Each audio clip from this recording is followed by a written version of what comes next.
Hello, જય શ્રી કૃષ્ણ. તમારું સ્વાગત છે મારા કિચનમાં. આજે આપણે બનાવશું કારેલાનું શાક અને કારેલાના મુઠિયા. આ 300 ગ્રામ આપણે દેશી કારેલા લીધા છે. હવે સૌપ્રથમ આપણે તેની ઉપરથી બધી સાલ ઉતારી લેશું.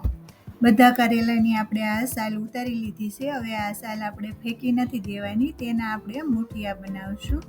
આ કારેલાની સાલમાં આપણે 1 સ્પૂન મીઠું ભેળવી અને 5 મિનિટ માટે આપણે સાઈડમાં મૂકી દઈશું. સાલ ઉતારેલા બધા કારેલાની આપણે વચ્ચે કાપો મૂકી અને અંદરથી બધા બીજ કાઢી લઈશું. જો આવી રીતે અંદરથી સરસ સાફ કરી લેવાના છે. અંદર બીનો ભાગ પણ રહેવો ન જોઈએ. આપણે જ્યારે શાક બને અને મોઢામાં બી આવે તો ખાવાની મજા ના આવે, એટલા માટે આપણે સરસ સાફ કરી લેવાના.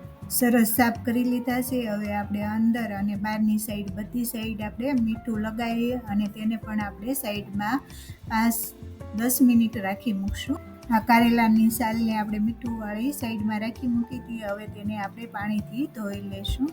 મસળી અને આપણે ધોઈશું અને દબાવી અને બધું પાણી કાઢી લેશું, નિતારી લેશું. આ એક પ્લેટમાં આપણે જે કારેલાની સાલમાંથી પાણી નિતાર્યું હતું તે કારેલાની સાલ નિતારેલી મૂકી છે. તેમાં આપણે 4 ટેબલ સ્પૂન ચણાનો લોટ એડ કરશું અને 2 મીડિયમ સાઇઝના કટ કરેલા ઝીણા કાંદા છે તે પણ એડ કરશું.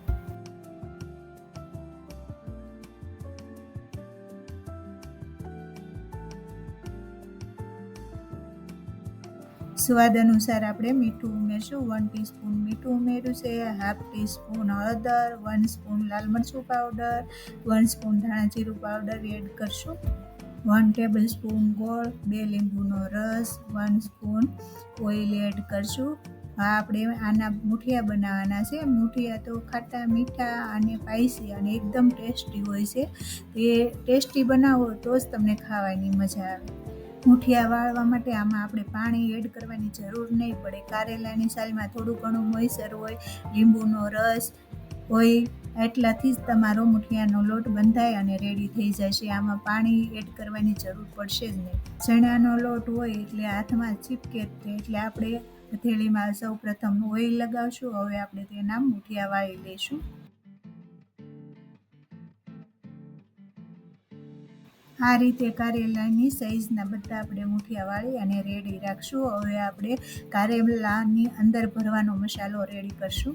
2 ટેબલ સ્પૂન ચણાનો લોટ, 2 ટેબલ સ્પૂન હિંગ અને તલનો ભૂકો,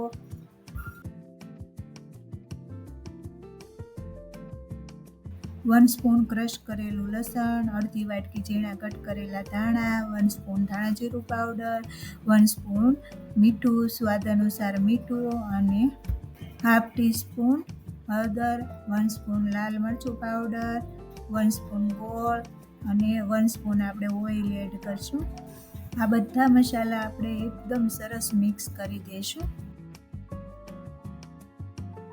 જે કારેલાને આપણે મીઠું લગાવી અને સાઈડમાં મૂકી રાખ્યા હતા, હવે તેને આપણે ધોઈ લઈશું.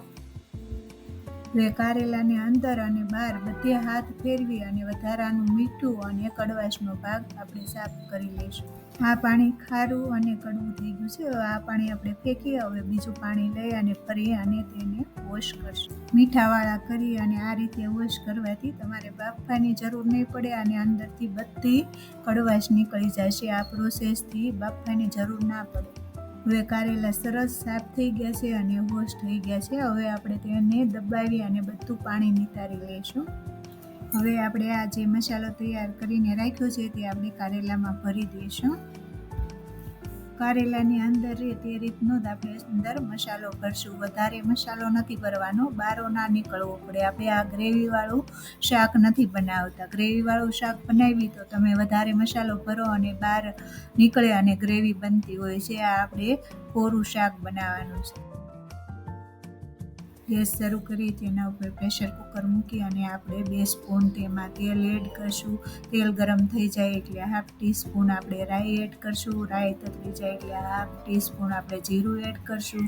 1/4 ટીસ્પૂન હિંગ એડ કરશું અને વઘાર રેડી કરશું. હવે તેમાં આપણે ભરેલા કારેલા ઉમેરશું. કારેલાના મુઠિયા અને કારેલાના શાકની રેસીપી તમને ગમે તો લાઈક કરજો, વધુમાં વધુ શેર કરજો.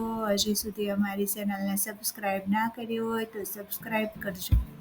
આપણે આ કારેલાને તેલમાં સાતળશું અને 2 મિનિટ સુધી આપણે તેને સતળાવા દેશું અને સતળાઈ જાય પછી તે જે આપણે આ મુઠિયા બનાવી અને રેડી રાખ્યા છે તેના ઉપર આપણે મૂકશું.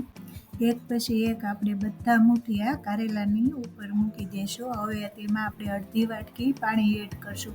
પાણી વધારે એડ નથી કરવાનું, અડધી વાટકીથી કારેલા અને મુઠિયા બે સડી જાય છે એટલે તે રીતનું આપણે અડધી વાટકી પાણી ઉમેરવાનું.